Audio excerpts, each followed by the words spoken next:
No debate travado entre ambos, nos anos 30 do século passado, Keynes afirmava que as recessões são provocadas por investimentos de menos e poupança de mais, enquanto Hayek sustentava que elas são causadas por investimentos de mais e poupança de menos. Evidentemente, posições assim tão antagônicas confundem facilmente não apenas os leigos, mas também muitos economistas e, ao mesmo tempo, mostram como a economia é um campo de estudos fascinante. Conforme comentamos em capítulos anteriores, uma das maiores dificuldades da maioria dos economistas da Maestria 1 é entender a teoria austríaca do capital e, consequentemente, a teoria austríaca dos ciclos econômicos, porque esta última integra a primeira com as teorias da moeda e do processo de mercado. Em particular, temos observado que existe uma dificuldade muito grande por parte dos economistas, até mais do que entre os leigos, em compreender o incipit austríaco, segundo o qual variações no estoque de moeda e na taxa de juros afetam a economia de modo não uniforme. A dificuldade é porque, em praticamente todos os casos, os economistas recebem uma formação que divide a economia em macro e micro e sequer estudam a teoria do capital. Em Monetary Theory and Trade Cycle, de 1933 e em Prices and Production, de 1937, Hayek salientou que as flutuações cíclicas podem ser provocadas por fatores monetários, isto é, por aumentos da oferta de moeda não lastreados em poupança e que o fenômeno das flutuações, embora tendo causas monetárias, manifesta-se por alterações no setor real da economia, em sua estrutura real de produção ou estrutura de capital. Naqueles livros, Hayek mostrou serem diferentes os impactos de uma queda na taxa de juros causados por aumentos na oferta de moeda e no aumento da poupança. Os primeiros provocam flutuações cíclicas, os segundos não. Os primeiros são maléficos, enquanto os segundos são benéficos. Esses impactos de uma expansão monetária não lastreada em poupança sobre a estrutura de produção da economia podem ser chamados de efeito taxa de juros. Mais tarde, em Profits, Interest and Investment, em 1939 e em Pure Theory of Capital, em 1941, reconhecendo a existência de lacunas nos dois livros anteriores, Hayek direcionou a atenção para os impactos que as variações nos preços relativos provocados pelas expansões monetárias causam sobre as decisões de investimentos. Esses impactos constituem o efeito preços relativos. Efeito Ricardo.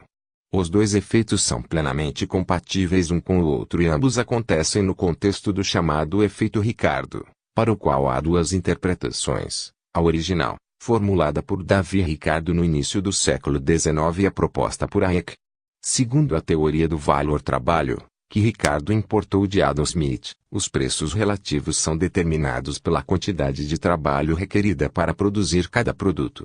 Para Ricardo, no entanto, isso poderia não acontecer quando se utiliza capital, pelo motivo de que uma máquina capaz de produzir, por um método indireto, a mesma quantidade de produto que, por exemplo, 100 trabalhadores, mês podem produzir por um método direto, requer um número de trabalhadores inferior a 100, mês, pois, em caso contrário, não haveria razão para se utilizar a máquina. Consequentemente, um aumento nos salários aumenta o custo dos 100 trabalhadores em um montante menor do que o crescimento no custo da máquina.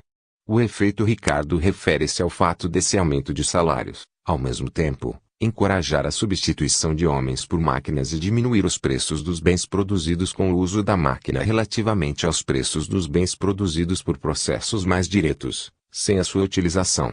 Esse efeito também funciona no sentido oposto. Elevações nos preços dos bens de consumo final diminuem os salários reais, fazendo com que as máquinas sejam substituídas por trabalhadores. O efeito Ricardo, portanto, em sua formulação original, refere-se à substituição de homens por máquinas quando os salários aumentam ou os preços dos bens de consumo final caem. Entretanto, para Hayek, que trabalhou dentro da perspectiva da teoria do capital austríaca, o efeito não pode se restringir meramente à substituição entre mão de obra e máquinas, mas à substituição entre métodos de produção mais indiretos, roundabout, e métodos menos indiretos. Não é correta, portanto, a impressão de que a teoria hayekiana dos ciclos econômicos é uma simples discussão acerca das variações na proporção entre capital e trabalho ao longo do tempo. A relevância da expansão monetária torna-se evidente, A implantação bem-sucedida de métodos de produção indiretos requer uma provisão prévia de recursos sob a forma de poupança voluntária. A poupança forçada, definida como expansões no crédito não lastreadas em expansões na poupança, termina gerando uma inflação nos preços dos bens de ordens mais baixas e reduz os salários reais e, portanto, não é uma boa alternativa, porque o efeito Ricardo atua cumulativamente contra os métodos de produção mais indiretos.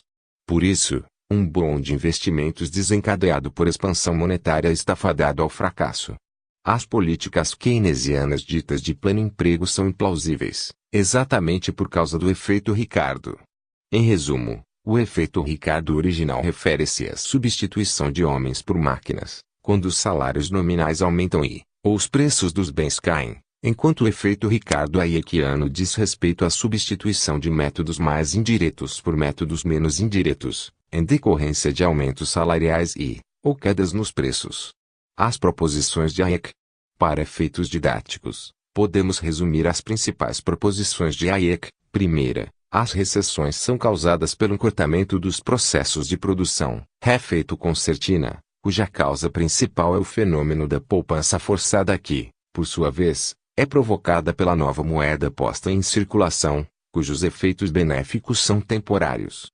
Segunda, aumentos na poupança voluntária alargam permanentemente os processos de produção indiretos.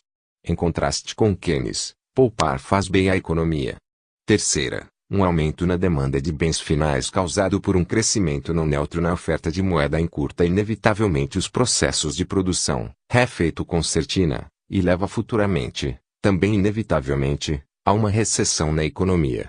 Quarta, níveis excessivamente altos de gastos públicos e de impostos aumentam a relação gastos-poupança, encurtam os processos de produção, novamente, o efeito concertina, e levam futuramente à recessão.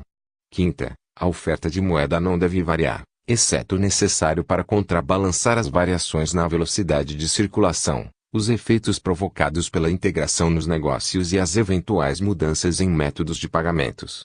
Sexta, uma expansão monetária efetuada fora esses casos é danosa, por encurtar, após algum tempo, os processos de produção, outra vez, o efeito concertina. Sétima, crescimentos na produção e no comércio não justificam aumentos no crédito bancário. Oitava, o governo não deve tentar enfrentar as recessões fazendo reflações monetárias, isto é, emitindo moeda, porque tais medidas apenas tenderiam a agravar o problema, uma vez que o efeito concertina iria se repetindo enquanto o governo persistisse em corrigir os desequilíbrios causados pela expansão monetária sem lastro com expansões monetárias adicionais. Efeito taxa de juros. À medida que a taxa de juros cai, os retornos aumentam em geral, mas os processos mais indiretos ficam relativamente mais lucrativos. A isto os austríacos denominam de capital deepening, ou aprofundamento do capital, para indicar que a base do triângulo de Hayek se alarga, com a criação de novos estágios de produção à esquerda, mais afastados, portanto, do estágio do bem de consumo final ao bem de primeira ordem. E, conforme a taxa de juros aumenta, os retornos caem em geral, mas com um viés em favor dos processos de produção mais diretos.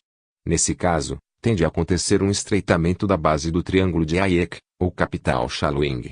Existe, portanto, uma simetria nos switches de curto para longo prazo e de longo para curto prazo, ou seja, variações na taxa de juros não afetam de maneira proporcional todos os setores da estrutura de produção. As variações na taxa de juros afetam a economia de uma forma desigual ao longo da estrutura de produção. Isso não é considerado pelos modelos macroeconômicos, em que mudanças na taxa de juros afetam toda a economia por igual, de modo uniforme. Simbolicamente, sejam Y rendimento e T1 e T-2 três estágios consecutivos da estrutura de produção. Em equilíbrio, então, teríamos YT2 igual YT1 igual YT. Cada um desses rendimentos ou yields é um valor presente, por exemplo, sendo a margem não descontada e R a taxa de desconto taxa de juros, pode-se escrever YT2 igual a T21 mais R menos 2, YT1 igual a T11 mais R menos 1, e YT igual a T1 mais R, se as condições iniciais são YT2 igual YT1 igual YT, a taxa de desconto R0, então, A uma taxa de desconto R1 e R0 teríamos YT2 maior YT1 maior YT, indicando que os projetos com maior duração serão mais beneficiados do que os de curta duração e, a uma taxa de desconto R2 maior R0 teríamos YT2 YT1 YT, sugerindo que os projetos de prazo mais longos são mais prejudicados do que os de prazo mais curto. No gráfico seguinte, VP é o valor presente de dois projetos, um longo e um curto, e Y é o rendimento. A uma dada taxa de desconto, que não aparece no gráfico, os dois valores presentes são iguais, para um dado rendimento. Evidentemente, a elasticidade dos projetos de prazos maiores é menor do que a dos projetos de prazos menores.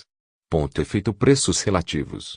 O aprofundamento dos processos de produção permite obter quantidades de produto maiores a partir de um dado volume de fatores de produção, mas estes bens só estarão disponíveis posteriormente, e tanto mais posteriormente quanto mais indireto for o processo de produção. Eis a decisão econômica: é mais lucrativo manter ou alterar a estrutura de produção?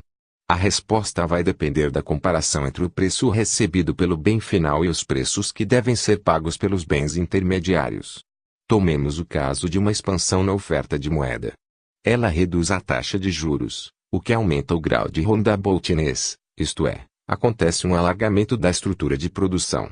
Com isso, os preços dos bens finais irão subir comparativamente aos preços dos bens mais distantes do consumo final, o que elevará os rendimentos nos setores produtores dos primeiros e provocará, assim, uma redução no grau de rentabilidade. Aí é que denominou isto, como vimos, de efeito Ricardo que, em sua formulação original, referia-se à substituição de mão de obra, fator de produção de curto prazo, por capital, fator de produção de longo prazo, em decorrência de uma redução na taxa de juros. Mas, para aí é que os austríacos, a substituição relevante não é entre homem e máquina, mas entre bens de capital de ordens menos elevadas e de ordens mais elevadas ao longo da estrutura de capital. Na fase inicial do ciclo, a taxa de juros artificialmente baixa estimula os investimentos em bens de capital em estágios mais afastados do consumo final. Isto provocará uma disputa por bens de capital de ordens mais baixas, complementares aos de ordens mais elevadas, fazendo subir os seus preços, o que provoca um aumento na demanda por crédito, desperation borrowing, e o subsequente aumento da taxa de juros, o que, por sua vez, encoraja a liquidação dos projetos de produção iniciados na primeira fase, mas ainda não terminados. O economista G.R. Steele, The Economics of Friedrich Hayek, Macmillan Press, Londres, 1996, capitão 8, nos dá um exemplo simples desse fenômeno. Sendo x0 o custo do investimento em T igual a zero, b o valor da receita líquida contínua da venda de bens finais, n o ponto do tempo no futuro em que a receita deixará de existir e r a taxa de juros. Então, Steele admite que os níveis de investimentos estejam em seus ótimos, com cada unidade marginal, R$ 100, proporcionando uma taxa interna de retorno, TIR, igual à taxa de juros de mercado, em seu exemplo, 7%. Podem-se encontrar valores para B para qualquer método de produção e, selecionando valores para N utilizando a equação acima, pode-se escrever: a estrutura de capital está em equilíbrio. Para verificar o impacto de um aumento nos preços dos bens finais, podemos fazer cada B subir, por exemplo, 5% e levar os novos valores para a mesma equação. As novas taxas internas de retorno serão: podemos verificar que todos os rendimentos são agora maiores do que o original, que foi admitido ser de 7%. Há, assim, incentivos para investir em todos os métodos de produção, capital endening ou capital deepening, mas o incentivo é maior para os métodos menos indiretos, capital shallowing. O efeito Ricardo produz, então, um impacto inicial de aumentar o produto, embora o nível de investimento não mude, mas produz o fenômeno do capital shallowing ou efeito concertina, em português, algo como o efeito sanfona, já que a concertina é um instrumento musical com fole, semelhante a um acordeão, em que, ao abrir-se o fole pressionando um botão, obtém-se uma nota musical e, ao fechar o fole, tem-se outra nota. O efeito concertina refere-se, portanto, ao fato de que a poupança forçada incentiva inicialmente métodos de produção mais indiretos, mas, após algum tempo, os investimentos acabam sendo realocados para os métodos menos indiretos, fazendo com que a estrutura de capital estique e encolha, tal como uma sanfona. No final das contas, o estoque de capital agregado ao capital fixo diminui. Esta proposição é que os economistas keynesianos, entre eles Caldor, que criticou a teoria Hayekiana, não foram capazes de entender. A conclusão é que a expansão monetária e a queda da taxa de juros encorajam investimentos em capital em geral, especialmente os mais indiretos, mas o efeito subsequente de elevação dos preços dos bens finais tende a anular este viés, antes mesmo que a taxa de juros aumente. No fim, vem a recessão, mas a facilidade de recursos e a queda dos rendimentos nos estágios de bens finais deflagram o efeito Ricardo Reverso.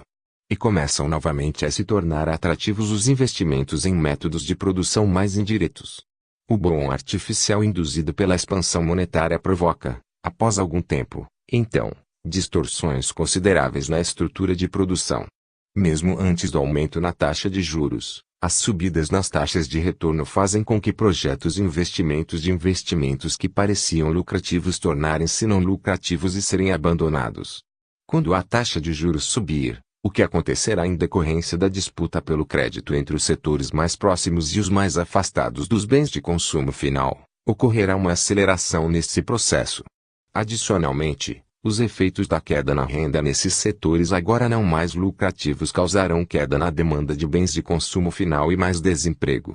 A queda na demanda de bens intermediários da estrutura de produção, gerada pela demanda de bens finais menor, será mais um agravante. Representação gráfica do efeito taxa de juros. Suponhamos que a expansão monetária reduza a taxa de juros de R para R. Os recursos migrarão dos projetos curtos para os longos, o que, admitido que a eficiência marginal do capital seja decrescente, fará crescer os rendimentos dos projetos de curtos e cair as dos longos, deslocando as curvas e eliminando os diferenciais entre as taxas de retorno. Com isso, o equilíbrio se desloca do ponto A e vai para o ponto B, onde os valores presentes dos dois projetos são novamente iguais. Mas o ponto B não configura um equilíbrio estável, porque tanto a migração de recursos para novos investimentos como o switch no investimento fazem o produto final cair. Com a demanda de bens finais constante, ou, mesmo, aumentando caso o boom de crédito reduza o desemprego, os preços dos bens finais subirão. Representação gráfica do efeito preços relativos. Quando os preços aumentam, os valores proporcionais dos rendimentos futuros crescem e, com isso, os valores presentes dos dois projetos. Mas os rendimentos aumentam diferenciadamente. Uma elevação de X% no preço aumenta o retorno de Y para Y no projeto curto e de Y para Y no longo.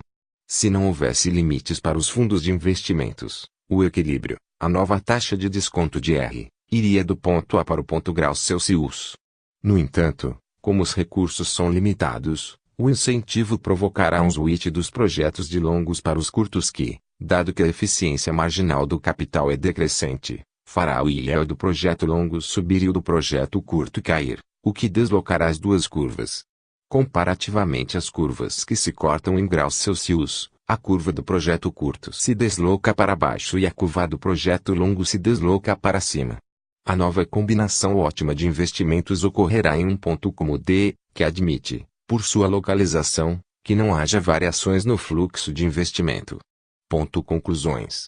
Este capítulo é uma extensão um pouco mais sofisticada de alguns aspectos do capítulo anterior, em que expusemos a teoria austríaca dos ciclos econômicos, que diagnostica as causas das flutuações cíclicas da economia nas expansões de moeda e crédito não lastreadas em um correspondente aumento na disposição de poupar dos indivíduos e empresas.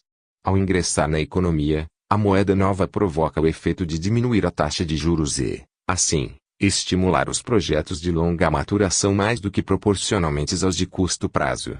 A base da estrutura de produção se alarga. Contudo, quando a artificialidade da taxa de juros é descoberta pelos agentes no processo de mercado, isto é, quando eles percebem que não se tratava de mais poupança, mas apenas de mais moeda fantasiada de poupança, surge a quebra de coordenação, que faz com que a taxa de juros suba, o que desestimula os investimentos realizados anteriormente nos estágios mais afastados da estrutura de produção, que deixam de se tornar lucrativos. A estrutura de produção encolhe. É o efeito concertina em ação.